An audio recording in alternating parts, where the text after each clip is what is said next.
জিম্বাবুয়ের সাথে বাংলাদেশের সেকেন্ড ওডিআই, মানে প্রথমে টেস্ট ম্যাচ হারলো, প্রথম ওডিআই হারলো, যেইভাবে দুঃখজনকভাবে প্রথম ওডিআইতে হারছে, যেটা ভাই বলে প্রকাশ করার মতোই না, বলে প্রকাশ করার মতো না যেভাবে প্রথম ম্যাচটা হারছে। এবং সেকেন্ড ম্যাচ আজকে বাংলাদেশের বলাররা প্রথম ম্যাচে যতটুকু ভালো করছে আজকে ততটুকুই খারাপ করছে।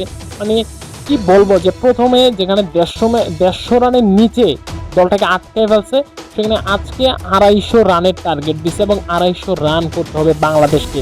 বাংলাদেশের বলাররা প্রথম আজকে হচ্ছে ব্যাটিং দেখার পালা, যে ব্যাটিং কি অবস্থা করে। বাংলাদেশের বলাররা হচ্ছে কালকে দেখাইছিল তখন ব্যাটিং খাইছি মারা।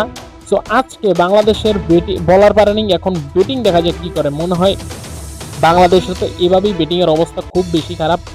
এখন আজকে দেখা যাবে যে বাংলাদেশের ব্যাটিং কি করতে পারে। আমার মনে হয় যে বাংলাদেশের ব্যাটিং আজকে মনে হয় যে 150 রানও নিতে পারবে না, কালকে যা নিতে পারছে আজকে তাও নিতে পারবে না। ভাই বাংলাদেশের যে ক্রিকেটের এতটা পরিমাণে অবনতি হইতেছে, জিম্বাবুয়ের মতো একটা দেশ যেখানে র্যাঙ্কিংয়ে জিম্বাবুয়ে রয়েছে 11 নম্বর এবং বাংলাদেশ রয়েছে 9 নম্বর ওডিআইয়ে, সেই জায়গায় বাংলাদেশ বর্তমানে বাংলাদেশের অবস্থা পুরাই খারাপ যেটা বলা যায়, একদম পুরো খারাপ। তো আমরা তো বোলিং দেখলাম যে বোলিংয়ে কি করছে, 250 রান চেজ করতে হবে বাংলাদেশকে।